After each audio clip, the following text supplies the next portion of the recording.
discussion. And on this panel we have a great resource, I must say. For me, Ademi. So she's a dentist. She has more than 30 years experience in the private and dental care and healthcare industry. She holds a bachelor's in dental surgery from the prestigious College of Medicine, University of Lagos. In 2019, she founded Lux Dental Clinic, a clinic that leads in providing global standard dental services to its customers, leaving them with life-changing experience. Like I'm smiling. And you know what Kevin said, have other interests. It shouldn't only be your work. I'm happy to say that Dr. Fumi is the founder of Body Pantry International Limited. Now, Body Pantry was a pioneers African fashion. It's an African fashion brand and dedicated to preserving what? Culture. So that's a quota to the environment.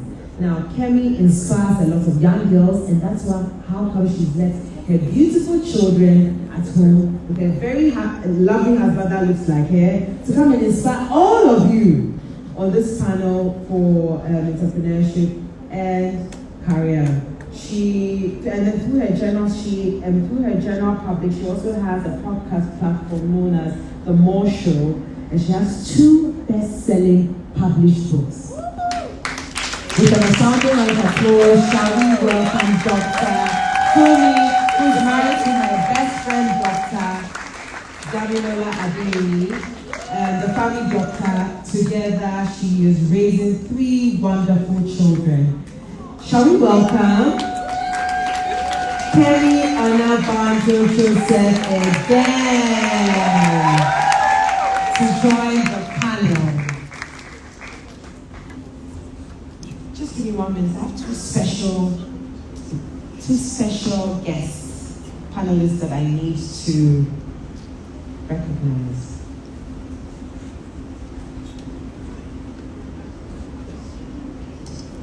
So, I love to call her my Presido. That's another story for another day. She is Madame Dejo Kofi. Dejo is a serial entrepreneur. She has a chain of business. Look, I'm not even going to say much. She's going to tell you all on stage. Dejo is a business coach.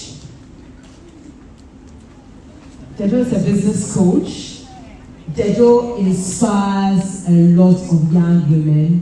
Dejo is a giver. I know she's not be happy that I'm saying this, but I'm going to say it either way. Dejo is a big giver. She's a big giver to the society. She's a big giver in church as well. And I am excited and I'm happy to welcome Madame Dejo Kofi with a resounding round of applause. Now, to the only gentleman that we have on our panel, I'm sure many of you know him as a fantastic, exciting wedding MC. But on this panel, he comes in as a real estate broker. He's smiling at me. He's a certified international real estate broker and a member of the National Association of Realtors in USA, as well as the Ghana Real Estate Professional Association. He has 7 years in the experience of sales and lettings of primary, Accra residential and commercial properties as well. So he's into real estate research, real estate investment, real estate advisory. He's won the prestigious Commercial Broker of the Year award at the African Real Estate Conference and Expo Gala in 2023, among several awards. And like what Kenny said, have other passions. It's not only work. He is always talking, MC, making others laugh at weddings and many corporate events. His name is Eddie Aqua. Eddie Aqua is an award-winning professional events MC. He specializes in corporate events, weddings, and social events with he's almost done 500 events and counting. Shall we welcome our only gentleman for this panel?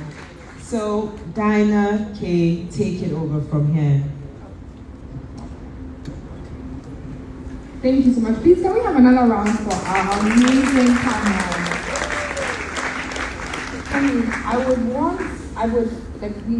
The bios were amazing, but I want to hear from you, like how you describe yourself to us, to the people singing.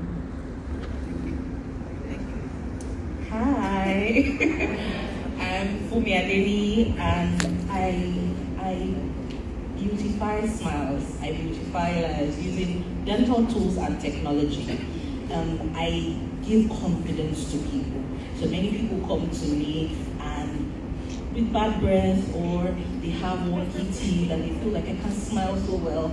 But when they leave my office many times, there's a difference. Some people get married after they leave me, they get box questions after they leave us. And so I design smiles and I beautify lives and give confidence. I also tell African stories. I create designs that tell African stories using indigenous African techniques. A lot of tie and dye from West Africa in the Yoruba culture, Adire, Ghana, Ashoki. We just tell stories using that. So yeah, that's where I describe myself as a problem solver. I solve problems for people, organizations, nations, and I'm an explorer at heart. Yeah, that's it. Hi everyone. So my name is Dejo Kofi, and I'd like to say I'm a multi-passionate entrepreneur. I make people happy. So I say I'm a multi-passionate entrepreneur because I have interest in different businesses, so it's an easy way for me to say that. And then when I say that, people are like, wow, what's that? So it's nice. But I say I like to make people happy. I do events, and it's one of the amazing ways to make people happy. I have a retail business, and we sell home goods as well as gifting. I'm passionate about things like this. I have a platform called The True Life where I do similar.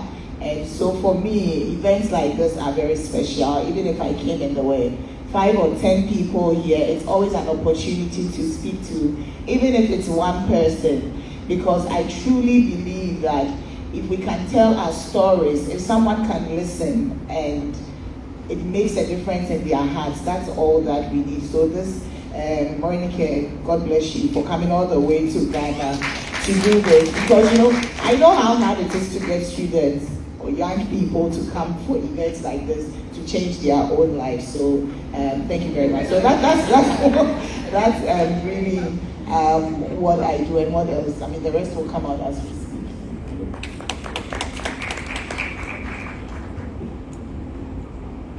All right, so good afternoon, everyone. My name is Eddie Akwa. I like to say that I'm someone who is very passionate about impacting my generation and generations yet unborn. What do I mean by that?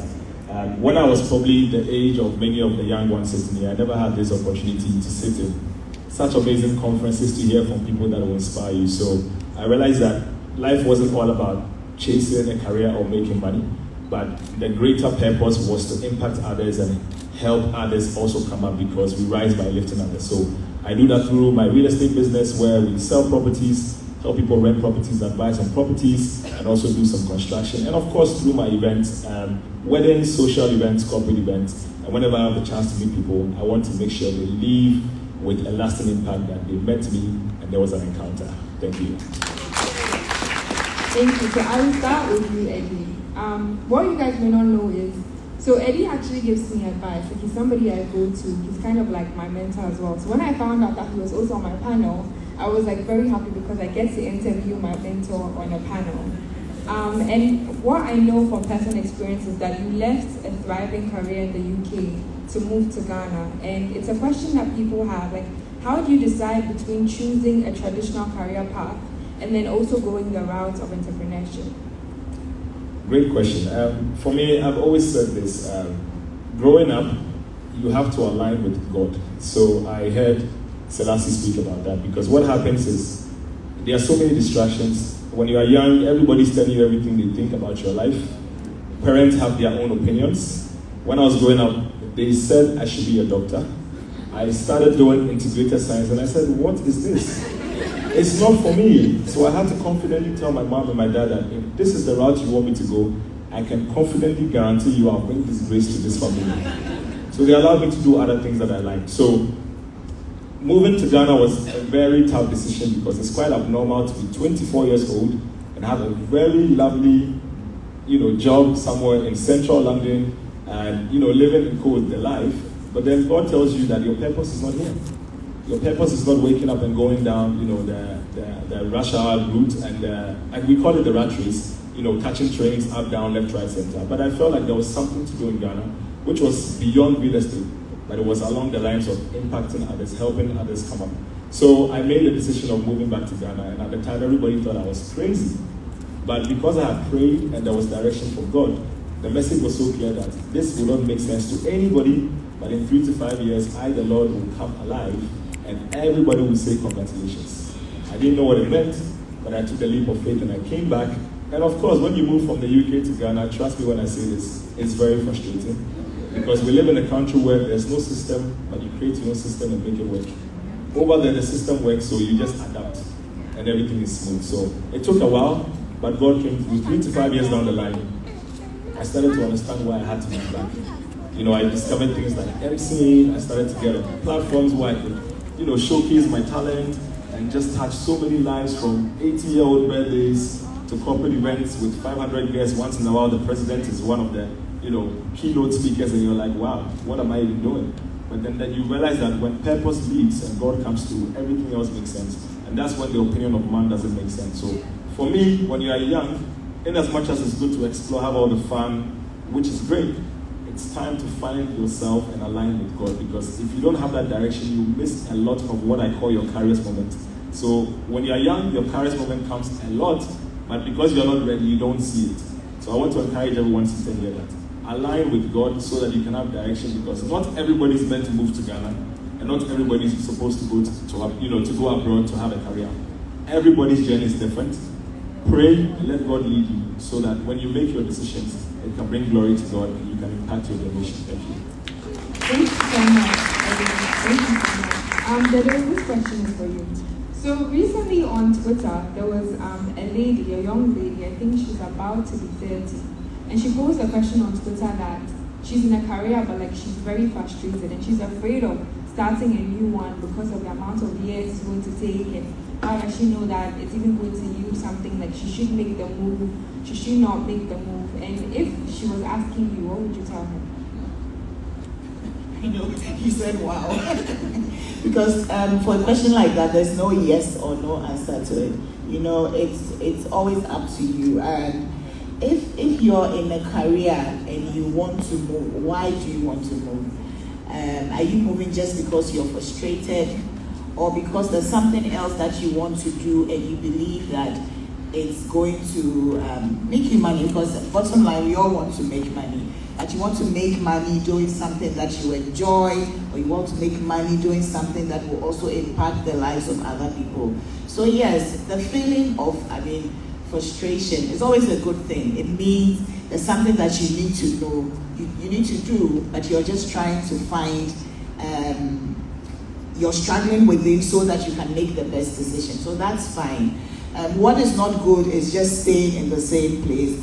And there's something I like to say a lot, and that is just start.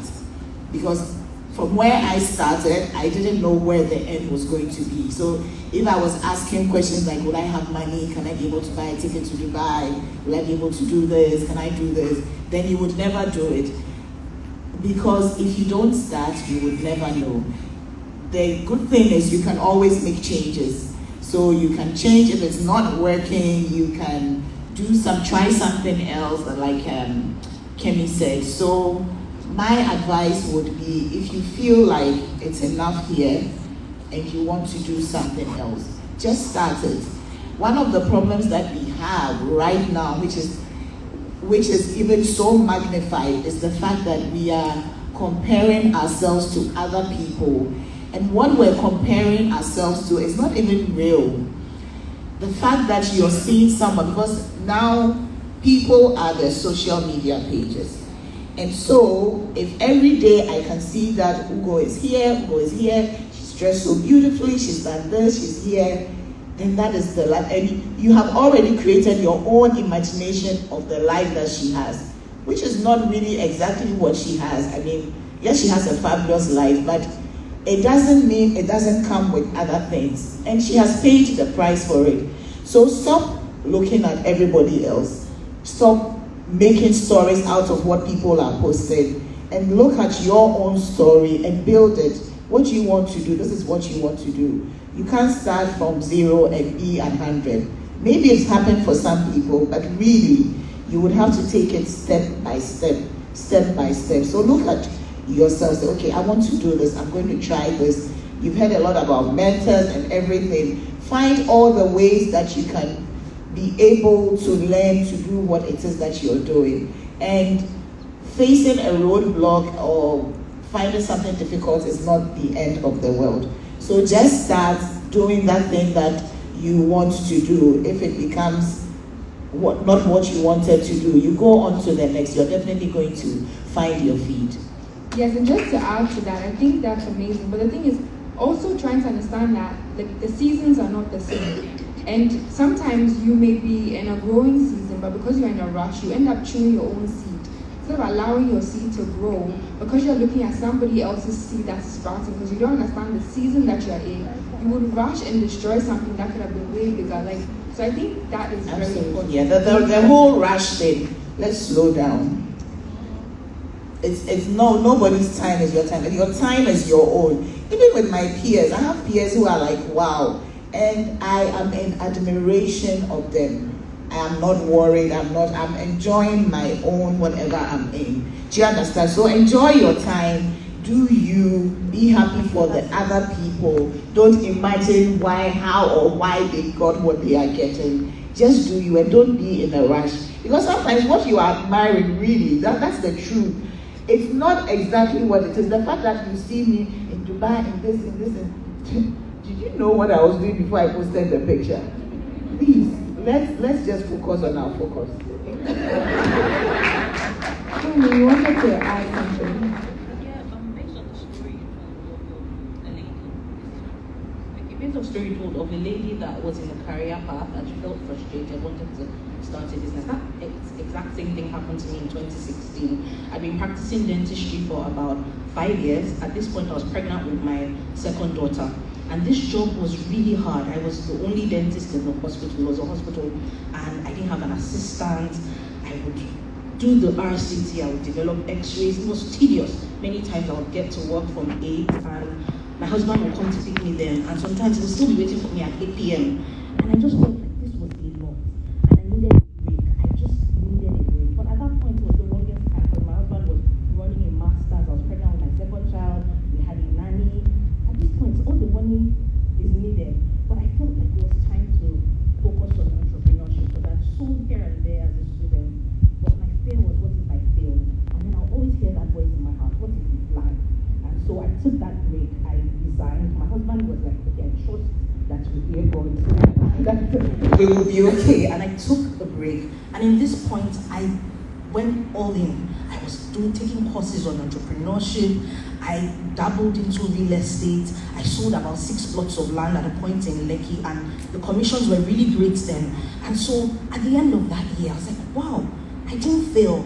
And shortly after, once I had my daughter, we moved to Abuja, and I was back practicing dentistry. But in 2019, I was now an entrepreneur. Everything I learned in that gap year was everything that gave me the wings and the confidence to begin to run a practice. Because how did I go from just being a regular dentist to running a practice? So sometimes follow that leading. Those frustrations, those nudges are leading you somewhere. And once you ask the Holy Spirit, He's a guide. He will lead you. So yeah. Please, so when the doubts come, ask yourself, what if you fly? Because there was a sermon that I listened to by Pastor Darius Daniels, and he was talking about how we know that the devil is a liar. So anytime you hear a word that says you are not enough, you should know that is a lie because it's coming from the devil. So that means the opposite is true. So whenever you hear what if this won't work, what if I fail, what if I can't do it, just know that the opposite is true and then run with that. Kemi, I would like to say that one of the challenges in career and entrepreneurship is the imposter syndrome. It's feeling like, and it's even something that was mentioned, like you hear your bio being read and you're like, is it me? Like sometimes you don't even believe in yourself. And I think that's something that's hindering so many people in their careers and opportunities because, for example, for men don't feel like they need to fit the job description 100%. Once they reach 60, they would apply. And then there's us women who feel like we need to tick every single box before we apply. And so I just want to ask you, like, what are some of the tips, like mindset changes that we need to do to overcome imposter syndrome? Thank you very much for that question.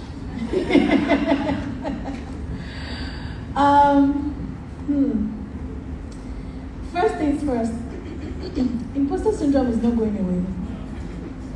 It's not going away. So the moment you realize that it's not going away, you learn to sit with it and navigate around it. And how do you navigate around it? First is understanding that you have value. I talked about, how I felt I needed to be on step 10 before I could go on stages. But the moment I had that shift to say, well, I'm on step 3, but there are people in step 1. And so maybe I can't, fly to Ghana, but I can go to universities and speak. That change that said, I have value, I know something, I stand for something, and I can give that to the world is the first thing that you need. Because it's either you have imposter syndrome or you're faking it, right? And I think we're all people of integrity here. We're not here to fake anything, right? We're here to offer substance and value to our world. So understand that you have value. Even if you don't have proof, remember in Genesis, after God made you, he said what? You are good. After God made you, what did he say? You are good. So you don't even need any extra validation. You are good. If that's all you remember, in spite of your flaws and whatever craziness or idiosyncrasies you have is catching God by surprise, he knows and he still said you are good. So the first mindset you need to have is I am good and I have value. I might still be a diamond that is still in the ground. It's not saying I'm a stone. Oh, I'm a diamond. The diamond knows that it's a diamond. Still rough around the edges, still covered in dirt, but it is a diamond. You might still be a work in progress, but you have value. And so that's the first, in fact, that's the only thing I'm going to say. If you know that you have value, you will show up differently. If you remember that you have value, because sometimes we know, then we forget, because we are looking at other people and looking at their own value and not remembering that we have our own value. We can't all be the same. We cannot all be the same. If all of us are convening conference, who will speak? No, who will attend? Who will speak? So now you'll be under pressure. I want to do my own conference. Not necessarily. If God has not called you to it, don't do it. So when you see somebody else, you'll be having imposter syndrome is a signal that you're coveting something.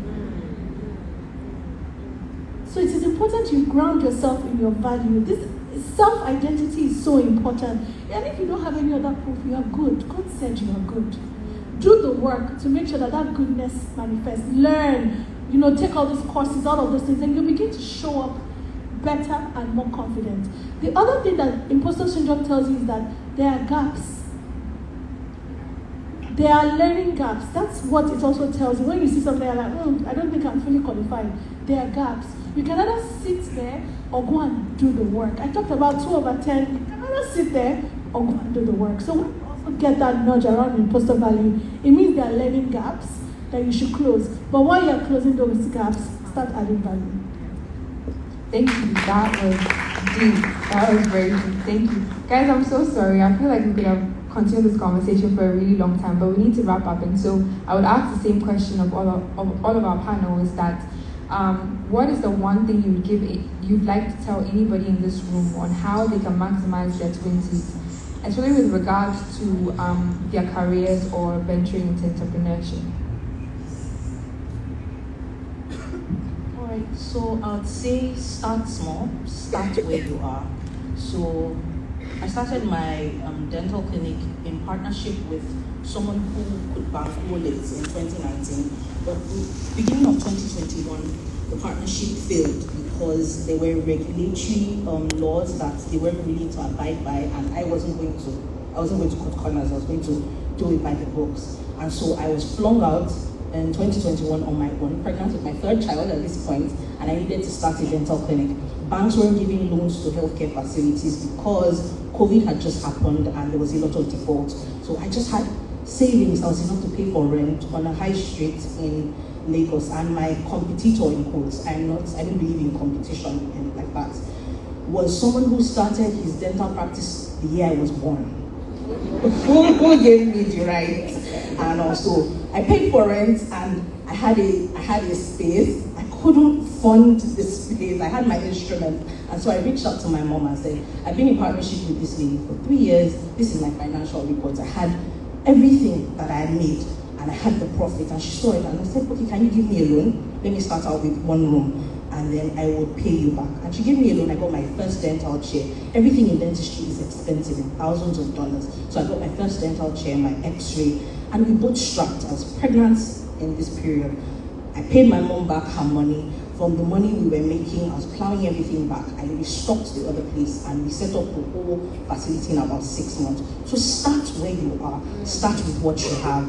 It is enough. Till date, I haven't gotten any commercial loans. I've applied for grants. I've gotten grants. And in applying for grants, I have learned all the things that a serious business needs, and I had to put all that in place. And so I have grown. I joined a lot of associations, the Association of Private Dental Practitioners, Dental Association. I signed up for the Academy of Women Entrepreneurs. It's a US government-led alumni organization that teaches women to run business, because nobody teaches you business as a medical person. They just teach you how to cure diseases, and then you're wondering what's profit and loss, all of that. I had to learn it. I had to learn finances like a dummy from the scratch. And so start where you are, learn. I pay heavily for courses. I invest in learning, in getting all that I need. And so what you have is enough. You don't need anything extra many times. You can start where you are. So I think I'll stop there. I'll say that excellence is non-negotiable. Excellence is non-negotiable. And I'll just, from your story, from your 1 room, it wasn't a full practice, but from that 1 room, the clients that you attended to them excellently, and then they were able to tell other people, and it multiplies from there. Excellence multiplies. And for entrepreneurs, it's how you treat that one customer that will open things up, even when you're operating from your shared bed in your parents' house. It's not a shop, it's not a store, it's not an office. It's a shared bed. You don't even have a desk. But the way that you operate from there with excellence, not perfection, excellence, is what will change things. And as a career person, that menial task, if you do it well, it can open doors for you. I remember the one aspect that launched my career was a task that my boss asked me to do. And then I did it so well. He told me to run an internship program for interns. And I went all out. PowerPoint, everything. I was 21. So I was 21, I remember. And I was like, for me, the question I asked myself is, if I was an intern, how would I have wanted to be treated? So I did a learning plan, how they rotate from one department to the other, for a feedback form they need to fill every week so that we know what the gaps are. It was not on my JD. I was an engineer. I was a software solution architect. But that unlocked something for me, because there was now an open role for a HR project manager. I was not in HR. But my boss was like, if you designed this internship program like this and you're not in HR, I wonder what you would do with the bigger platform. And I was the youngest person on that project. I was 22. My counterpart in the client firm was 44. I remember he was 2 years my age. And the people in that room were in their 40s. But it launched me into a room that I could never ever have been, because I did oversabi on a task that was not my job. So excellence is not negotiable. Whatever your hand findeth to do, do it with all your heart, with all your strength, with all your might. it will unlock amazing things for you.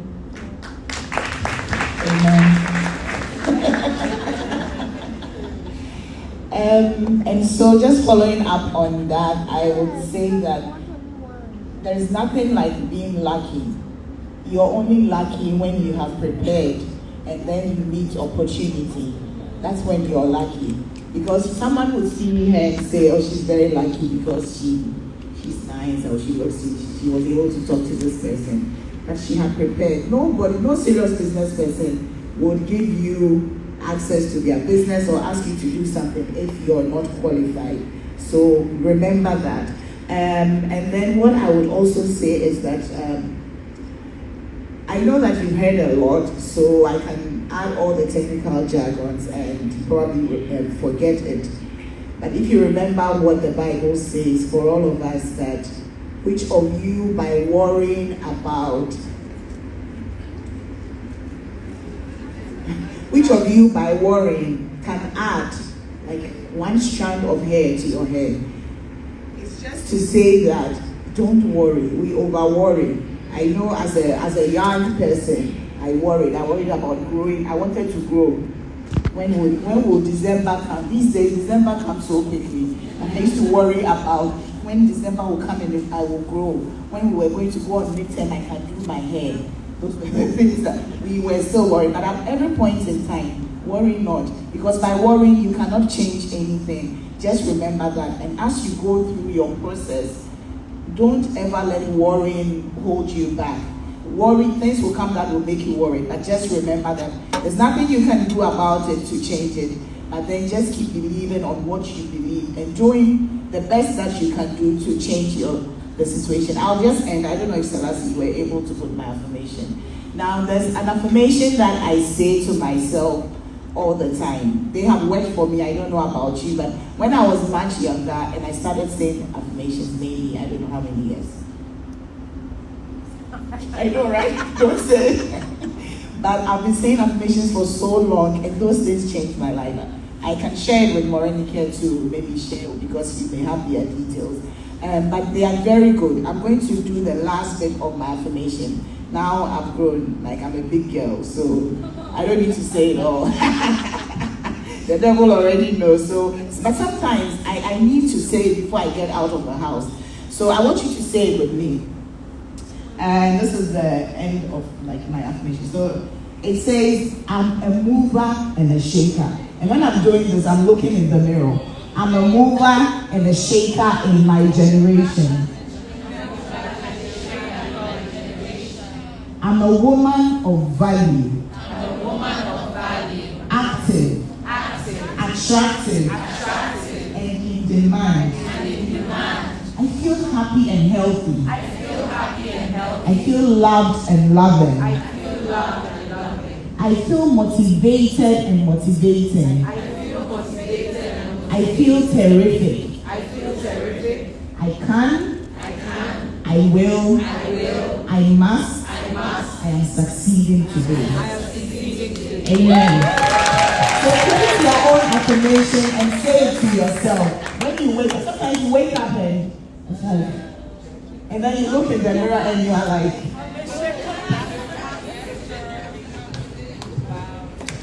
wonderful. So I'd like to wrap up with another angle to what everyone has said, which is the power of networking. I mean, I cannot overestimate this. I recently attended the 3i Summit a few days ago at Conference Center, and I heard something that has stuck with me from that day.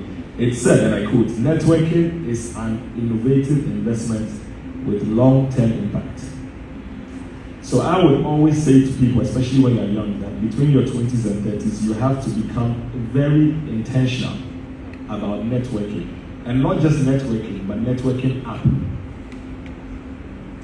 So many stories have happened in my life where things have come to me that doesn't make sense for my age because of my network and my ability to see anybody, meet anybody, whether it's a celebrity, whether it's a president.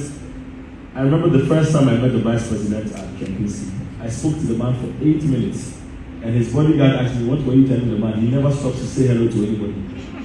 But there was something I was telling him. It's because I was ready to say the right things, to win his attention. So when you are young, I would like to encourage everyone, you have to start building very valuable relationships. Some of the jobs, some of the opportunities you are looking for, you won't find them in the graphic, you won't find them on the newspapers, you won't find them on Google, you find them through your network. I've found myself in so many situations where my network put me there, and then I'll tell my dad, oh dad, can you imagine I'm going to MC a wedding in Portugal? You'll be like, huh? But it's because of network. So while you are young, and you're having all the fun, and you're having all the questions, and trying to figure out your journey, let's get intentional about networking. What do I mean by this? There are so many events that happen in Accra every day, but most of you don't know. So imagine I walked to Kempinski one day and I said, I want to be on your mailing list so that every event you're doing, every time, I'm informed. Then I pick the ones I want to go.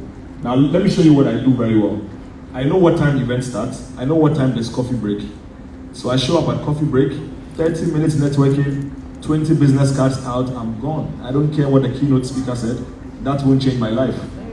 Are you getting it? So let's get comfortable spending time out more, meeting people. Sometimes it's just a coffee meeting. It's not always about money. The money will come later, but you have to sow the seeds. And I've always learned this on my journey. If God is going to bless you, He will bless you through a man. That means network, relationships, people, value.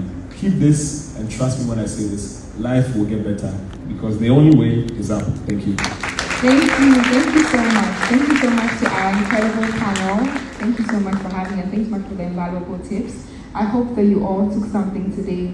Get comfortable with being uncomfortable. Thank you very much, everyone.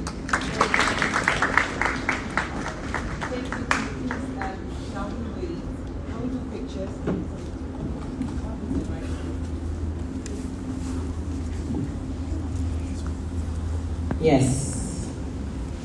Can we get our media team to do a quick picture? Wonderful panelists. Remember their words. Get comfortable with being uncomfortable. Start from